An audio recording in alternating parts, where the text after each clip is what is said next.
ગણપતિ મહોત્સવના અનુસંધાને રાજકોટ શહેર પોલીસમાં માન્ય સીપી શ્રી બ્રિજેજા સરના માર્ગદર્શન હેઠળ એમ તો અગાઉથી જે ગણપતિ મહોત્સવ અને ઈદના અનુસંધાને શરૂઆતથી પોલીસ સાથે, પોલીસના અધિકારીઓ સાથે, આયોજકો સાથે, પોલીસ સ્ટેશન વાઇઝ અને પર્સનલી સીપી સાહેબ તરફથી બી અધિકારીઓને શ્રીને માઇન્યુટલી સૂચનાઓ તકેદારી બાબતમાં કરવામાં આવેલ છે. ખાસ કાલના બનાવ અનુસંધાને સુરત શહેરના આજે સવારે માન્ય સીપી સર તરફથી ગણેશ પંડાલના જે આયોજકો છે, અત્યાર સુધીમાં જે રાજકોટ શહેર પોલીસ પાસે વિગત છે 323 જગ્યા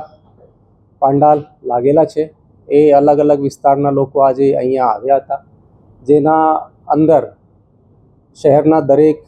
પીઆઈશ્રીઓ, ડીસીપીશ્રીઓ અને સ્પેશિયલ બ્રાન્ચના અધિકારીઓ દરેકને હાજર રાખીને આજે માન્ય સીપી સાહેબ દરેકને ખૂબ જ નાની નાની સૂચનાઓ કાયદા વ્યવસ્થા બાબતમાં, એમના જાહેરનામા બાબતમાં દરેક વસ્તુએ ખૂબ જ માઇન્યુટલી ડિસ્કસ કરવામાં આવી છે. અને આયોજકો તરફથી બી પોલીસને અમુક સુઝાવો ના કેવલ મંડપ બાબતમાં, સાથે સાથ વિસર્જન બાબતમાં અને સાથે સાથ જે ઈદનો તહેવાર આવે છે એના જુલુસ સંદર્ભમાં ક્યારે કોઈ જગ્યાએ ક્લેશ નહીં થાય, ક્યારે કોઈ જગ્યા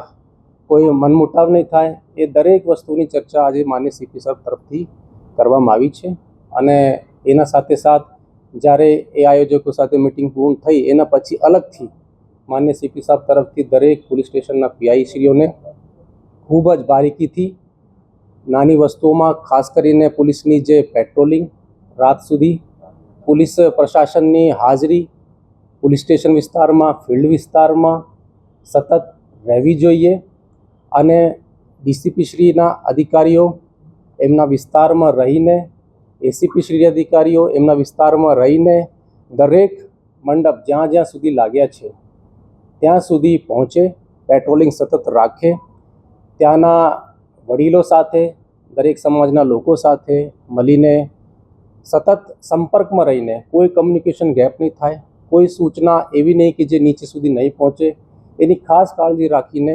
પોલીસને આજે સૂચનાઓ આપવામાં આવી છે. અને આજે એ સૂચનાઓનું અમલવારી એમ તો રાતથી સીપી સાહેબ સતત મોનિટરિંગ કરતા હતા. સુરત શહેરની ઘટના પછી દરેક ટીમને, દરેક પોલીસ સ્ટેશન વિસ્તારના લોકોને, અધિકારીઓને ખૂબ જ એના પરથી એલર્ટ કરવામાં આવ્યા. પોલીસની પેટ્રોલિંગ રાતે તેજ કરવામાં આવી, પોલીસની હાજરી बढ़ાવવામાં આવી અને આજે એના અનુસંધાને અત્યારે પોલીસના પ્રયાસો ચાલુ થઈ ગયા છે. એમ તો અગાઉથી ચાલુ છે અને સાથે સાથ આજે માન્ય ડીજીપી રાજ્ય પોલીસ વડાની બી 3 વાગ્યા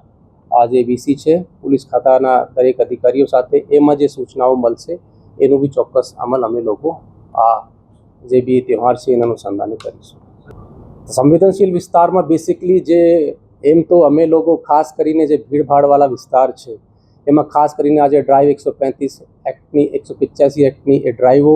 ભીડભાડ વિસ્તારમાં, ગાર્ડનમાં અને માર્કેટ એરિયામાં સીટેમનું ખૂબ જ મહત્તમમાં મહત્તમ ઉપયોગ થાય, બાઇક પેટ્રોલિંગનો ખૂબ મહત્તમ ઉપયોગ થાય. માન્ય ડીજીપી સાહેબ શ્રી અને સીપી સાહેબની સૂચનાઓ છે જે ફૂટ પેટ્રોલિંગ છે, દરેક શેરી ગલીઓ સુધી એ પોલીસ ફૂટ પેટ્રોલિંગ કરે, એના આધારે લોકોથી મળે અને કોઈ રીતેનું બી એક લેક્યુના નહીં રહી જાય એના માટે ખાસ કાળજી સંવેદનશીલ વિસ્તારોમાં કરવામાં આવી છે. સાથે સાથ સૂચના કરવામાં આવી છે કે તાત્કાલિક એમના વિસ્તારમાં અગાઉ એમને કરી છે ફેર શાંતિ સમિતિની મિટિંગોનું આયોજન કરવાનું, વડીલો સાથે મળવાનું અને બીજી કંઈ બી એવી બાબતો ગેરકાયદેસર એના ઉપર ખૂબ જ અંકુશ રાખીને, ખૂબ જ એન્ટી સોશિયલ એલિમેન્ટ્સ હોય એના ઉપર પ્રિવેન્ટિવ એક્શન લઈને ખૂબ જ સારી રીતે પોલીસની નોંધ નીચે સુધી પહોંચે, લોકોને એક વિશ્વાસ બેસે એના માટે દરેક સૂચનાઓ સીપી સાહેબ તરફથી આપવામાં આવી છે.